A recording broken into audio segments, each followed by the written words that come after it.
অতি সম্প্রতি আপনারা দেখেছেন ঢাকা বিশ্ববিদ্যালয়ে হোলি উৎসবে মেতে উঠেছে শিক্ষার্থীদের, যদিও একেবারে সামান্য ছোট্ট একটা অংশ মিডিয়ার কল্যাণে সেটাই আমাদের চোখে অনেক বড় হয়ে ওঠে। কিন্তু ছোট্ট ক্ষুদ্র অংশের অনেকের সাক্ষাৎকার আমি দেখেছি, আপনারা অনেকে দেখেছেন, যে তারা বলছে তারা রোজাদার, তারা হোলি উৎসব করছে, অথচ তারা কি রোজা রাখছে। একজন জিজ্ঞাসা করছে আপনার রোজার সাথে এটা যায় কিনা? হ্যাঁ, কেন যাবে না? মানে আমরা বাঙালির ধর্মটা এরকম যে আমরা ধর্ম করতে গিয়ে প্রয়োজনে গরু চুরি করে আমরা কোরবানি দিতে রাজি আছি। এটা হলো বাঙালির ধর্মচর্চার স্টাইল, যে কোরবানি আমাকে দিতে হবে, প্রয়োজনে সেটা গরু চুরি করে হলেও, যে চুরি করলে গুনাহ হবে আর কোরবানি করলে সওয়াব হবে, তাহলে সওয়াবের গুনাহ কাটাকাটি, গোশত খাওয়া খাওয়া। এ হলো বাঙালির ধর্মচর্চা। আমি গত পরশুদিন মদিনা থেকে ফ্লাইট ছিল, সফরের ফ্লাইট।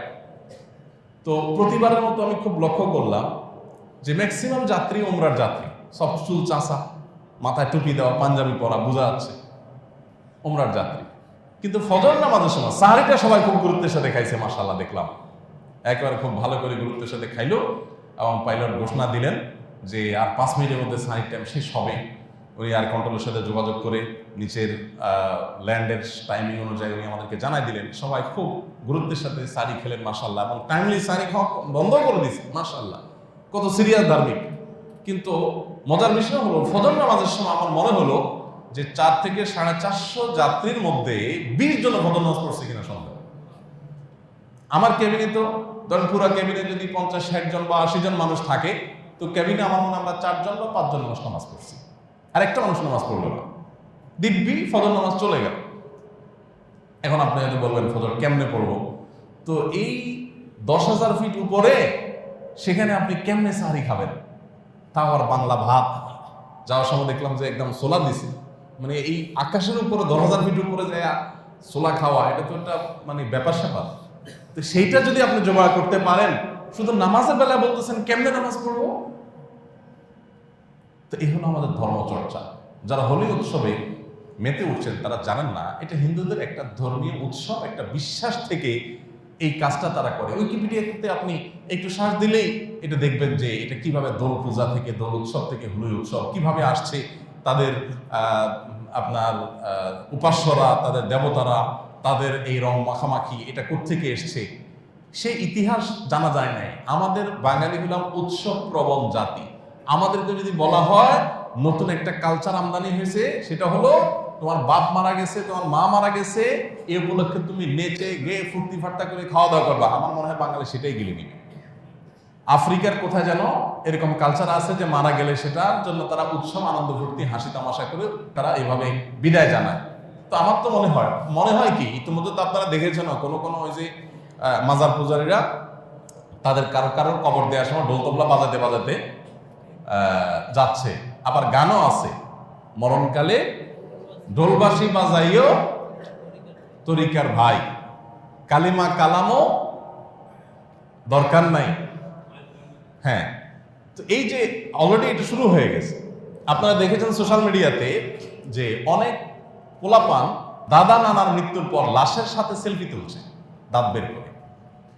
আমরা কি নির্মম এক ভবিষ্যতের দিকে এগিয়ে যাচ্ছি? আমার মনে হয় সেটা আমরা বেশিরভাগ মানুষ এখনো টের পাচ্ছি না, এখনো আঁচ করতে পারছি না যে আমাদের প্রজন্ম ধ্বংসের কোন প্রান্তে চলে যাচ্ছে। শুধুমাত্র এখন দুর্গন্ধ বের হতে বাকি আছে, পচা শেষ। শিক্ষার নামে আমাদের সন্তানদের যেভাবে ধ্বংস করে দেওয়া হয়েছে, আমাদের পুরো শিক্ষা প্রতিষ্ঠানগুলোকে ধ্বংসের শেষ প্রান্তে নিয়ে যাওয়া হয়েছে। আপনারা দেখেছেন ঢাকা বিশ্ববিদ্যালয়ের বটতলায় বট গাছের নিচে শুধুমাত্র ইসলামিক স্টাডিজ বা আল কোরআন ডিপার্টমেন্টের স্টুডেন্টরা তারা তেলাওয়াত করেছে। একটা ছাত্র যখন ইসলামিক স্টাডিজের স্টুডেন্ট হবে, সে কোরআন তেলাওয়াত করবে, এটাই তো স্বাভাবিক। একটা বিশ্ববিদ্যালয় ওই ডিপার্টমেন্টের ছাত্ররা বটতলায় কোরআন তেলাওয়াত করেছে, সেজন্য ওই ডিপার্টমেন্টের চেয়ারম্যানকে শোকজ কারণ দর্শাও নোটিশ দেওয়া হয়েছে। কেন কোরআন তেলাওয়াত করলো? একই জায়গায় গান বাজনা হয়, একই বাজার সবকিছু হয়। এই যে হোলি উৎসব হলো, মুসলমানের সন্তানদেরকে রং মাখামাখিতে মাতানো হলো, এগুলো সব ধরনের কোনো প্রশ্ন নাই। সরস্বতী পূজা হলো, সেটা নিয়ে কোনো প্রশ্ন নাই। কোরআন তেলাওয়াত কেন হলো, সেটার জন্য শোকজ জানানো হয়েছে। আর কি বাকি আছে বলেন? পথ দুইটা আমাদের সামনে। এক, নিজের প্রজন্মকে রক্ষা করার জন্য এই সকল অনাচারের বিরুদ্ধে দাঁড়ানো আর সময় নেই, দেয়ালে পিঠ ঠেকে গেছে। আমি আবারও বলছি, পচন শেষ, এখন শুধু দুর্গন্ধ বের হতে বাকি আছে। আপনার লাশ নিয়ে আপনার সন্তান ফুর্তি করবে আপনার মৃত্যু উপলক্ষে, সেটা শুধু দেখার বাকি আছে হয়তো। রমজান মাসে একটা বিশ্ববিদ্যালয়ের গাছের তলায় কোরআন তেলাওয়াত করছে, সেজন্য এদেশের নাস্তিকগুলো যারা আমাদের শিক্ষা ব্যবস্থাকে ধ্বংস করে দিয়েছে, সরকারের মাথায় আপনার লবণ রেখে যারা বড়ই খাচ্ছে, এটা হাতে গোনা কয়েকজন, এরা মূলত সরকারের অনুগত মানুষ।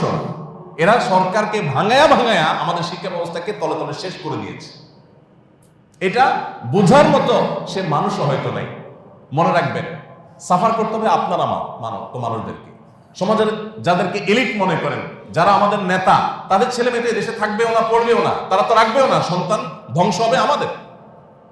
আপনারা দেখতে পাচ্ছেন ঈদের আনন্দ, রমজান উপলক্ষে যে ঈদ, এটা মুসলমানদের একটা উৎসব, সেই উৎসবে আরো আপনারা দেখেছেন বাচ্চাদের পাঞ্জাবি বের করছে, সেখানে এখানে আপনার সমকামিতার সিম্বল তারা সেখানে রেখে দিয়েছে। আপনারা দেখেছেন যখন সোশ্যাল মিডিয়াতে প্রতিবাদ শুরু হয়েছে, তারা সেটা সরায় নিয়েছে এখন ওয়েবসাইট থেকে।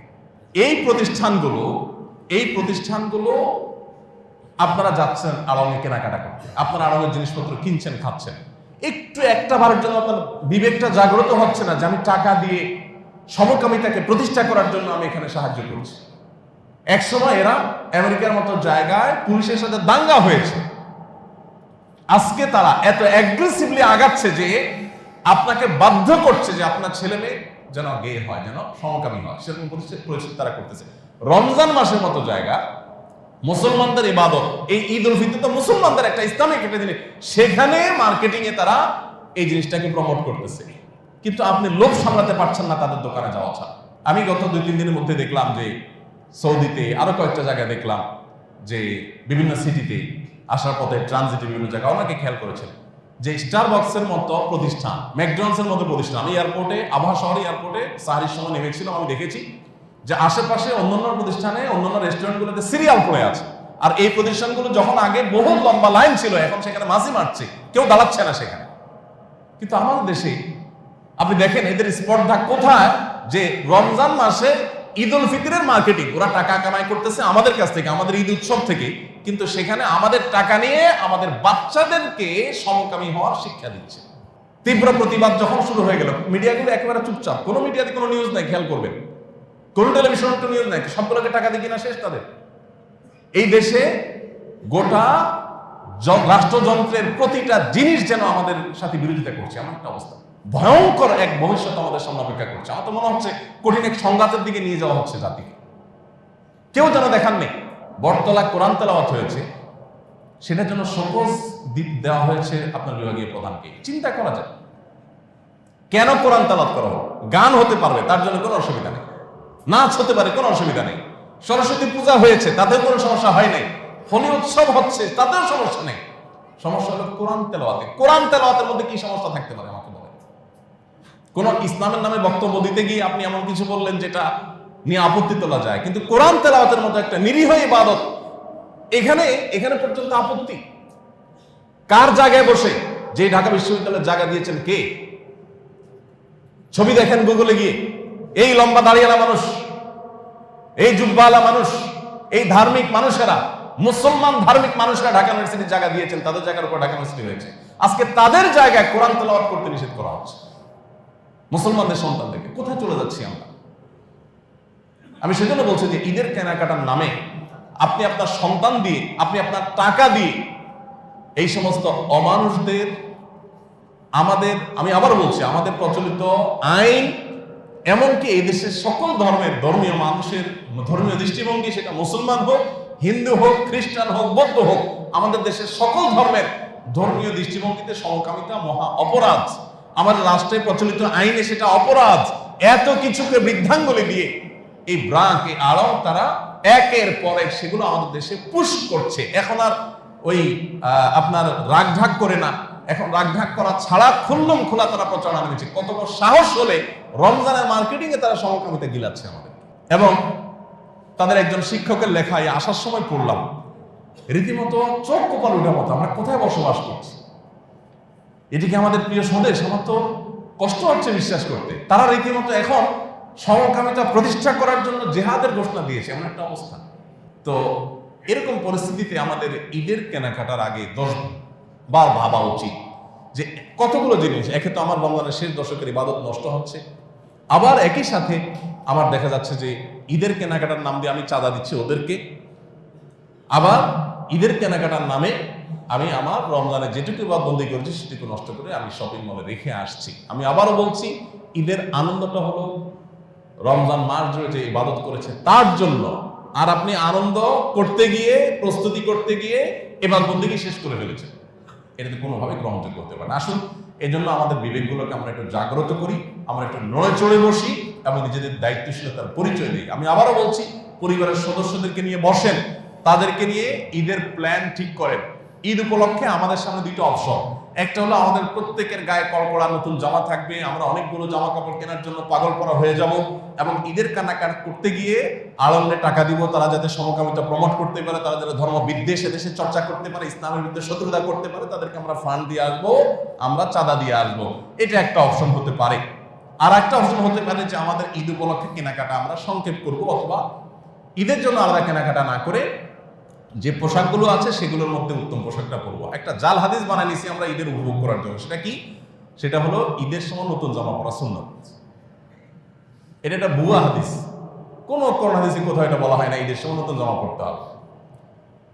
ঈদের সময় যার যা আছে, আপনার 5টা জামা থাকলে এর মধ্যে সবচেয়ে ভালোটা পরবেন, এটা হলো সুন্নাত। কিন্তু আপনি কি বানাই নিছেন? না, নতুন জামা ছাড়া ঈদ হবে না। কেন ভাই নতুন জামা ছাড়া ঈদ হবে না?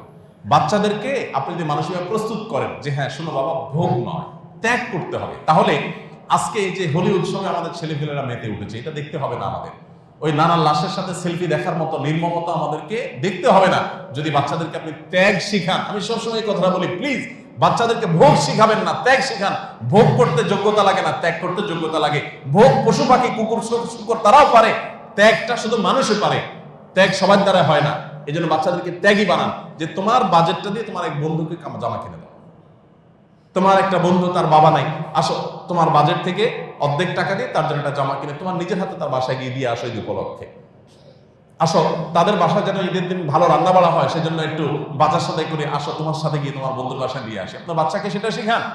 আসো আমাদের প্রতিবেশী অমুক আছে, তাদের হয়তো চাকরি নাই, তারা হয়তো কষ্টে আছে, বলতে পারছে না, চলো আমরা ঈদ উপলক্ষে তাদের বাসায় একটু কোনো একটা খাবারের আইটেম আমরা পৌঁছাই দিই। একটা বাজার করে একটা মুরগি, 2 কেজি চাল, একটা 2 লিটারের একটা তেল, তারপরে আরো কিছু জিনিসপত্র, 2 কেজি গোশত কিনে আমরা আসো, কিছু সেমাই কিছু চিনি কিনে একটা বাসায় আমরা পৌঁছে দিয়ে আসি। বাপ বেটা মিলে চলে যান, মা মেয়ে মিলে চলে যান, মেয়েকে সাথে নেন, ছেলেকে সাথে নেন, তাদেরকে শেখান। তাহলে সেক্ষেত্রে আপনি আদর্শ পরিবার পাবেন। এই পরিবার দেখার পর আনন্দে অশ্রু ঝরবে, আপনার ভালো লাগে কাজ করবে। আর যদি এদেরকে শুধুমাত্র অন্যান্য 10 জনের মতো করে তাদেরকে শপিং এ নিয়ে 2 হাতে আপনার ভর্তি ব্যাগ কিনে আপনার বাপ বেটা 4 হাতে শপিং করে বাসায় এনে ঢুকান এবং এই ফুর্তি শুধুমাত্র শিখান, মনে রাখবেন এই বাচ্চাকে শুধু ভোগ শিখিয়েছেন, এই বাচ্চা আপনার জন্য ত্যাগ করাও সে শিখবে না। সে বাপের জন্য যে ত্যাগ করতে হয় এটাও সে শিক্ষা পাবে না। এখন সেই নির্মমতা আমরা দেখতে পাচ্ছি। বাপ মা এটা মানুষের জীবনে এখন সবচেয়ে গুরুত্বহীন সাবজেক্টে পরিণত হয়েছে। আমাদের তরুণ প্রজন্মের অবস্থা ভয়াবহ।